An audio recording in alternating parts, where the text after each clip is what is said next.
গো, বলি শুনছো? কান যখন আছে তখন তোমার এই বাজখাই গলা শুনতে পাচ্ছি বই কি। বলছি জানো, আমার মায়ের শরীর না খুব খারাপ। কে বললো? বলবে আবার কে? তাহলে জানলে কি করে? স্বপ্ন দেখলাম যে। ও, স্বপ্নে দেখলে তোমার মায়ের শরীর খুব খারাপ। হ্যাঁ গো, হ্যাঁ হ্যাঁ, খুব খারাপ। বিছানার সঙ্গে যেন মিশে গেছে, আর শুয়ে শুয়ে খক খক খক খক করে কাশছে গো। না, আমায় কি করতে হবে? তুমি আর কি করবে? হ্যাঁ, এই চলো না, চলো না কটা দিনের জন্য একবার আমার বাপের বাড়ি থেকে ঘুরে আসি। না না, ওসব বাপের বাড়ি শ্বশুর বাড়ি আমি যেতে পারবো না, গেলেই অনেক খরচা। কি বললে? গেলেই খরচ? তা খরচের ভয় কি শ্বশুর বাড়ির পাটটাই তুলে দেবে? হ্যাঁ, বলি কবে শেষ গেছো বলো তো? মনে নেই। তাহলে দেখেছো তো, এতদিন আগে গেছো যে মনে করতেই পারছো না। আর আর আমার মায়ের মেয়ে হয়েও বছরের পর বছর তার মুখটা অব্দি দেখতে পাইনি। কি কপাল আমার। এই দেখো গিন্নি, কথা নেই বার্তা নেই, হঠাৎ এমন ফ্যাচ ফ্যাচ করে কেঁদো না তো। জানো না, অন্যের কান্না আমি একেবারে সহ্য করতে পারি না। ঠিক আছে, বাপের বাড়ি নিয়ে চলো, তাহলে আর কাঁদবো না। কি গো, নিয়ে যাবে তো? হ্যাঁ, কথা দিতে পারছি না, মহারাজ যদি ছুটি দেন তাহলে না হয় ভাবনা চিন্তা করে দেখতে পারি। তাহলে আর বসে আছো কেন? এই যাও যাও, এক্ষুনি মহারাজের কাছে গিয়ে ছুটির কথাটা পেড়ে ফেলো। যাও যাও যাও, শিগগির যাও। মহারাজ হয়তো এখন বাগানে পায়চারি করছেন, এই সময়তে এই ছুটির কথা বলা ভালো। কিন্তু বাজার? ও আমি চালে ডালে বসিয়ে দেব, তুমি ওঠো তো ওঠো। কি মজা, বাজার খরচ বেঁচে গেল। যাই তাহলে। হ্যাঁ যাও।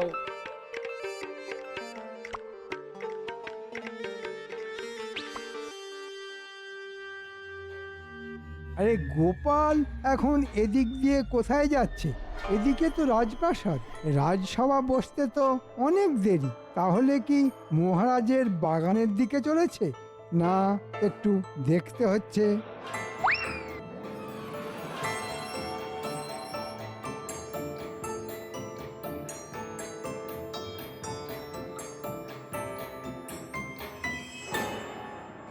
প্রাতঃপ্রণাম মহারাজ। আরে গোপাল জি, বলো বলো কি খবর? আগে মহারাজ, আপনার বৌমার হঠাৎ করে কি হয়েছে? শরীর খারাপ? না না, শরীর খারাপ নয়, তবে মায়ের জন্যে মনটা বড্ড খারাপ। কেন? মায়ের জন্য মন খারাপ কেন? আসলে বহুদিন মাকে চোখের দেখা দেখেনি তো, তাই। ও বুঝতে পেরেছি, নিশ্চয়ই তুমি নিয়ে যাওনি। না না গোপাল, খুব অন্যায় করছো তুমি। কি করব বলুন, যাওয়া আসা নিয়ে তো 5-7 দিনের ধাক্কা। তাহলেও যাবে? এখন আপনার মেজাজ ফুরফুরে, তাই এ কথা বলছেন। ওদিকে ছুটি চাইলে তো দেন না। কি বললে? ছুটি চাইলে দি না? ঠিক আছে, দিলাম ছুটি, ঘুরিয়ে আনো বৌমাকে। কিন্তু বুঝতে পেরেছি, এক্ষুনি বলবে তো যে হাতে টাকা করি নেই। ঠিক আছে ঠিক আছে, যা খরচা হবে ফিরে এসে নিয়ে নিও। মহারাজের জয় হোক। আমি তাহলে আসি মহারাজ। হ্যাঁ হ্যাঁ, এসো এসো, কদিনের জন্য ভালো করে শ্বশুর বাড়ি ঘুরে এসো। গোপাল এলো আর নিজের সুবিধে আদায় করে নিয়ে চলে গেল, আর আমি চাইলেই মহারাজের 1000 রকমের টাল বাহানা। ঠিক আছে, আজই একটা হেস্ত নেস্ত করবো আমি। প্রণাম মহারাজ। কি ব্যাপার, তুমি আবার কি চাও? মহারাজ, সংসার যে আর চলে না। কেন? আগে এই সামান্য বেতনে। কি বললে? তোমার বেতন সামান্য? তুমি তো এ রাজ্যেরই মন্ত্রী, তাই সকলের থেকে তুমি অনেক বেশি বেতন পাও। কিন্তু আসলে তুমি না বড্ড লোভী, তাই এত বেতন পেও তাকে সামান্য বলো। আর আমার মনে হয় এই জন্যই ছুতোয় নাতায় তুমি রাজকোষের টাকাও চুরি করো। কি বলছেন মহারাজ, আমি চোর? তা নয় তো কি, এর আগে ওই সব দুষ্কর্ম করতে গিয়ে কতবার তুমি ধরা পড়েছো বলো তো? না, আমি মানে এরপরও তুমি নিজেকে সাধু পুরুষ বলবে? ভালো কথায় মনে হচ্ছে চিঁড়ে ভিজবে না, তাই একটু মেজাজ দেখিয়ে কথা বলতে হবে। ঠিক আছে, আমি না হয় সাধু পুরুষ নই, কিন্তু আপনি কি? মানে? আপনি তো আসলে একটা একচক্ষু মন্ত্রী। জিভে লাগাম দাও। তুমি ভুলে যাচ্ছ যে কাকে কি বলছো। আমি ভালো করেই জানি কাকে বলছি আর কেন বলছি। মহারাজ, আমার বেলায় আপনি যতটা নির্দয়, গোপালের বেলায় আপনি ঠিক ততটাই সদয়। কিন্তু কেন? কারণ গোপাল সৎ আর বুদ্ধিমান। শুধু তার বুদ্ধির জোরেই আমি আর আমার এই কৃষ্ণনগর বহুবার বহু বিপদ থেকে বেঁচে গেছে। তাই নাকি? ঠিক আছে, আপনি তাহলে আপনার ওই সাক্ষী গোপালকে নিয়েই থাকুন। আমি আর আপনার চাকরি করব না। কি বলছো কি? চাকরি ছেড়ে দেবে? হ্যাঁ, ছেড়ে দেব। হয় আমার বেতন বাড়ান, আমার হাতে আরো ক্ষমতা দিন, না হলে আজ থেকে আমি আর আপনার মন্ত্রী নই। তুমি কি আমাকে ভয় দেখাচ্ছ মন্ত্রী? এ আপনি যা ইচ্ছে ভাবতে পারেন। এবার আপনি বলুন কি করবেন। তাহলে আমার কথাটাও শুনে রাখো। এই মুহূর্ত থেকে তোমার মতো মন্ত্রীর আমার আর প্রয়োজন নেই। তুমি এখন আসতে পারো।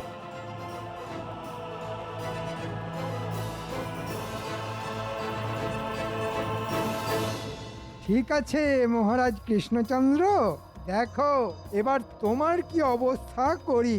গোপাল এখন বাড়ি থাকবে না, আর এই সুযোগে তোমাকে এই কৃষ্ণনগর থেকে তাড়িয়ে দিয়ে আমি হব এই রাজ্যের রাজা।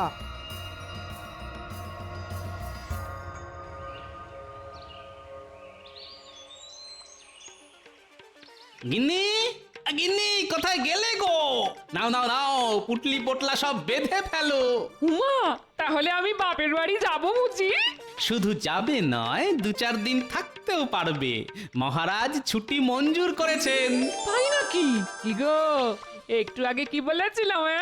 সকালবেলায় বাগানে পায়চারি করার সময় মহারাজের মন মেজাজ ভালো থাকে। কি আমার কথা মিলল তো? যা বলেছো, শুধু মিলল নয়, একেবারে অক্ষরে অক্ষরে মিলে গেল। এই শোনো, এতদিন বাদে বাপের বাড়ি যাচ্ছি, খালি হাতে গেলে কিন্তু চলবে না। হ্যাঁ, এ বলেছে খালি হাতে যাব? তুমি যা যা নিয়ে যেতে চাইবে এই 2 হাত ভর্তি করে তাই তাই নিয়ে যাব। উরি বাবারে বাবারে বাবা, কিপটে বুড়ো রাজ হলো কি? এত দরাজ হাত! সবই আমার এই প্রাণেশ্বরীকে খুশি করার জন্য গিন্নি। তুমি তো আর জানো না, খরচাপাতি মহারাজ দিয়ে দেবেন বলেছেন। এখন কবে যাবে সেটা বলো। আজ বিকেলে কেনাকাটাগুলো সেরে ফেলে কাল সকাল সকাল না হয় বেরিয়ে পড়বো। আমি তাহলে চট করে গরুর গাড়ি বলে আসি। কি বলছেন? কি মন্ত্রী চাকরি ছেড়ে দিল? হ্যাঁ, তবে একদিক থেকে মনে হয় ভালোই হলো। কেননা ওই যে কথায় আছে না, দুষ্টু গরুর থেকে শূন্য গোয়াল ভালো। তা ওর চাকরি ছাড়ার কারণ? কারণ তো একটাই, গোপালের ওপর হিংসে। বলে কিনা আমি এক চোখো গোপালকে নাকি বেশি ভালোবাসি। তা তুই আর গোপাল কি সমান? চাল কুমড়ো আর চালটা কি এক? যাকে যাক, ওর মতো বজ্জাত গেছে, ভালোই হয়েছে। এখন তো আপনাকে তাহলে অন্য মন্ত্রীর সন্ধান দেখতে হয়। হ্যাঁ, সে তো দেখতেই হবে। গোপাল ফিরে আসুক, ওর সঙ্গে আলোচনা করেই না হয় কিছু একটা স্থির করা যাবে। চাকরি তো ছেড়ে দিয়েলে, এখন কি করবে কিছু স্থির করলে? এতে আবার স্থির করার কি আছে? হ্যাঁ, ছিলাম মন্ত্রী, হব রাজা। মানে? কাল আমি নবাবের কাছে যাচ্ছি। বাবা, এমন একটা মতলব বের করেছি না, নবাবের সাহায্য নিয়ে ওই কৃষ্ণচন্দ্রকে সিংহাসন থেকে নামিয়ে আমি হব এই রাজ্যের রাজা। কিন্তু গোপাল? ও গোপাল, গোপাল আর গোপাল। শোনো, গোপাল এখন এখানে নেই। সে ফিরে আসার আগেই না সব কিছু পাল্টে দিতে হবে। বলি, বুঝলে কিছু? না গো, কিচ্ছু বুঝলাম না। তাহলে আর বুঝে দরকার নেই, শুধু জেনে রাখো কদিনের মধ্যেই তুমি হবে কৃষ্ণনগরের মহারানী। হ্যাঁ,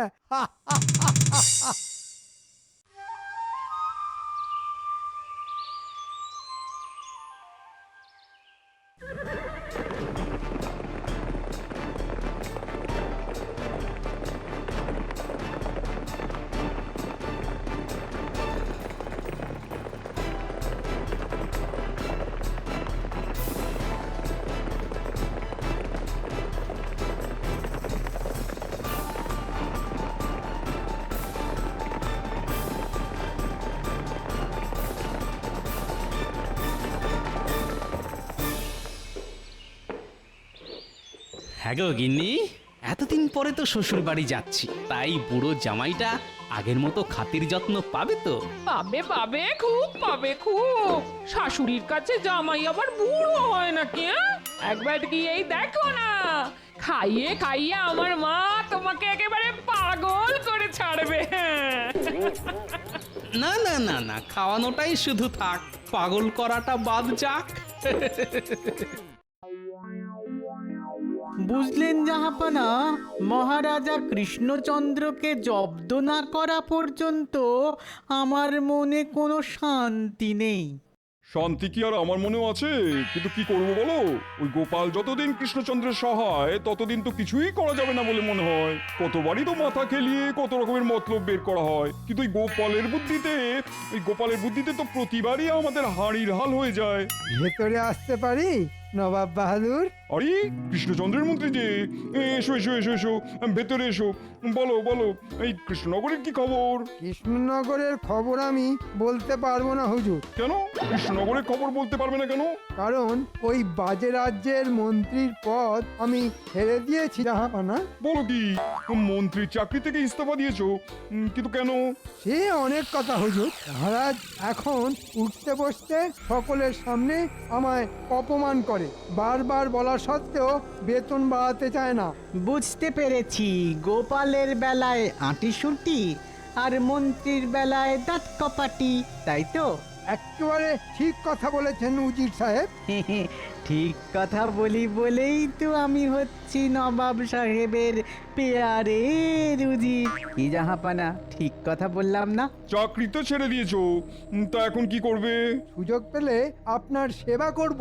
নবাবের সেবা করা মানে কিন্তু যেন তেন প্রকারেণ কৃষ্ণচন্দ্রকে জব্দ করা। শুধু জব্দ করা নয় উজির সাহেব, বুদ্ধি করে ওর কাছ থেকে চিরকালের মতো কৃষ্ণনগর কেড়ে নেওয়া। খুব তো কেড়ে নেবো বলছো, তো তেমন কোনো জুৎসই বুদ্ধি আছে কি তোমার মাথায়? আছে হুজুর, আর সে মতলব আমি করেই এসেছি। শুধু শুধু কি?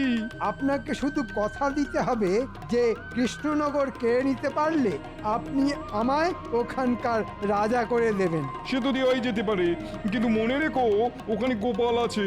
গোপাল ছিল, কিন্তু এই মুহূর্তে নেই, কারণ সে কদিনের জন্যে বউকে নিয়ে শ্বশুর বাড়ি বেড়াতে গেছে। গোপাল নেই? বহুত খুব, বহুত খুব। তাহলে তো যা করার তা এই কদিনের মধ্যেই করে ফেলতে হবে। ঠিক আছে, আগে তোমার মতলবটা শোনা যাক।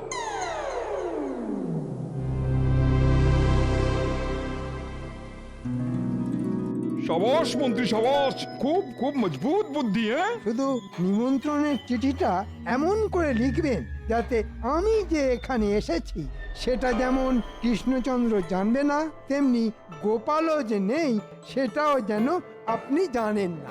আরে ওসব নিয়ে তুমি চিন্তা করো না, এসব প্যাঁচের চিঠি লিখতে না আমি একেবারে ওস্তাদ।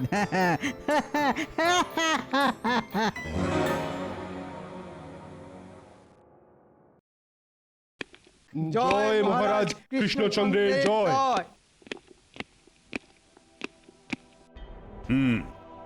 আজ সভা শুরুর আগেই একটা অত্যন্ত গুরুতর বিষয় তোমাদের জানিয়ে রাখি।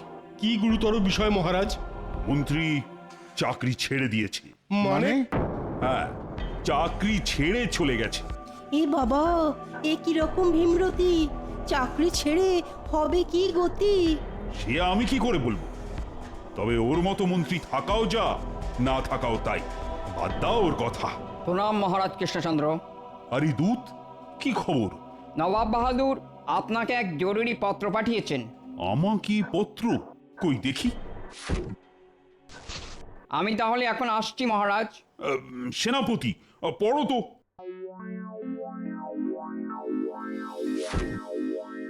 মহারাজ কৃষ্ণচন্দ্র, আগামী সোমবার গোপাল আর মন্ত্রীকে নিয়ে মুর্শিদাবাদে আসতে হবে তোমায়। এখানে তোমাদের খাওয়ার আর থাকার বন্দোবস্ত করা হয়েছে। আশা করি আমার নিমন্ত্রণ রক্ষা করতে তুমি আসবে। এ তো খুব ভালো খবর মহারাজ।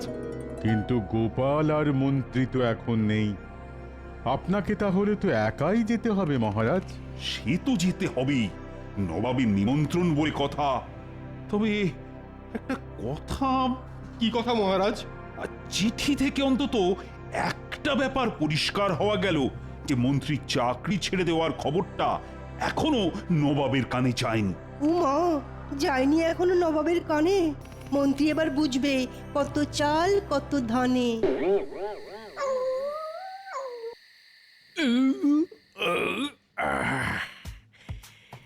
কি গো, খুব তো শুয়ে শুয়ে আয়েশ করে ঢেকুর তুলছো, হ্যাঁ?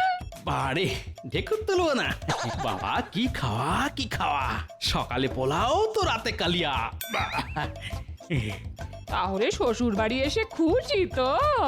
হ্যাঁ, খুব খুশি। এমন খাতির যত্ন পেলে এবার থেকে মাঝে মধ্যেই চলে আসতে হবে দেখছি। আসবেই তো বাবা, যখন খুশি তখনই চলে আসবে।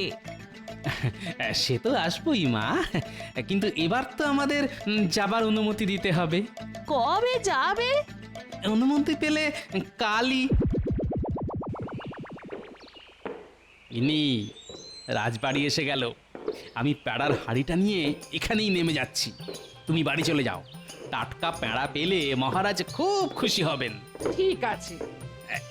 এই গাড়োয়ান, গাড়ি থামাও।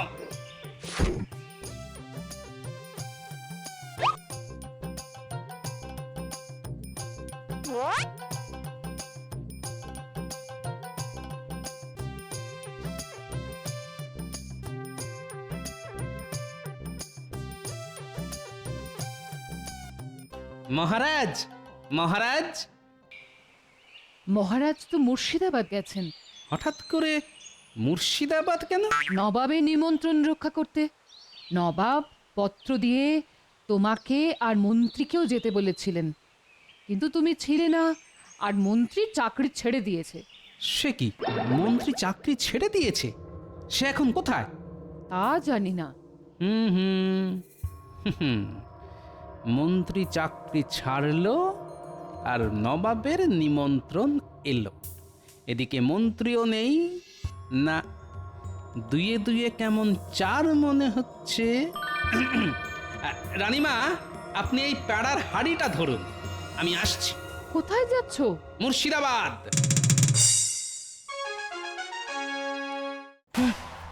আপনি কি বলছেন জাহাপনা? জাহাপানা ঠিক কথাই বলছেন। আপনি কি ভেবেছিলেন মহারাজ কৃষ্ণচন্দ্র নবাব বাহাদুর আপনাকে শুধু মধু নিমন্ত্রণ করে খেতে ডেকেছেন? শোনো কৃষ্ণচন্দ্র, আমার লোক তোমাকে ঠিক 3টে প্রশ্ন করবে। তুমি যদি ঠিকঠাক উত্তর দিতে পারো তাহলে সসম্মানে কৃষ্ণনগরে ফিরে যেতে পারবে, আর উত্তর দিতে না পারলে তোমার সিংহাসন কেড়ে নিয়ে আমি তোমাকে বন্দি করব। আপনার সাথে এখন গোপালও নেই, কি করবেন কৃষ্ণচন্দ্র? ঠিক আছে, শুরু করুন প্রশ্ন। এসো তো প্রশ্নকর্তা।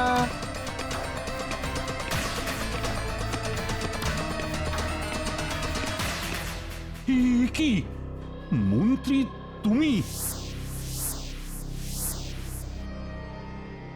হ্যাঁ, আমি আপনাকে প্রশ্নে হারিয়ে কৃষ্ণনগরে ওই সিংহাসনে বসবো যে। নবাব বাহাদুরের সেই রকমই ইচ্ছে, বুঝেছ? বেঈমান। আমার প্রথম প্রশ্ন, মামার গায়ে সতেক জামা, বলুন এর উত্তর কি হবে? মানে মামার গায়ে? কি পারলেন না তো? কি করে পারবেন, এখন তো গোপালও নেই। হ্যাঁ, নেই, তবে এসে গেছে। আর উত্তরটা হলো পেঁয়াজ। আরে কি আবাদ, পেঁয়াজ? হ্যাঁ নবাব বাহাদুর, যে পেঁয়াজ খায় সেই পেঁয়াজ। খোলা ছাড়ালেই একটার পর একটা জামা বেরিয়ে আসে। নিন, বাকি প্রশ্নগুলো করে ফেলুন। আম নয় জাম নয়, গাছে নাই ধরে, তবু লোকজন তাকে ফল মনে করে। কর্মফল। আরে আরে গোপাল তো সব টকাটক বলে দিচ্ছে। এই মন্ত্রী, আরো শক্ত কিছু প্রশ্ন করো। ঠিক আছে, এবার এমন প্রশ্ন করব না গোপাল একেবারে শুয়ে পড়বে। এক থালা সুপারি গনে কোন ব্যাপারী? আকাশের তারা। যা, গোপাল তো এটাও পেরে গেল। তার মানে 3টে প্রশ্নই খতম। এবার কি হবে? কি আর হবে? আপনার শর্ত অনুযায়ী মহারাজ সসম্মানে কৃষ্ণনগরে ফিরে যাবেন। তাহলে আমার কি হবে জাহাপনা? তোর কি হবে? তোর গর্দান নেব আমি, আহাম্মক। তোর মোটা বুদ্ধির জন্যে আজ আবার আমি কৃষ্ণচন্দ্রের কাছে হেরে গেলাম। উজির, উজির, আমার তলোয়ারটা নিয়ে এসো। ওরে বাবা, তাহলে আমি যে মরে যাব। হুজুর, ক্ষমা করে দিন। কবে নেই। ওকে ওকে আমার হাতে ছেড়ে দিন জাহাপনা। কৃষ্ণনগর নিয়ে গিয়ে ওর ব্যবস্থা আমি করব।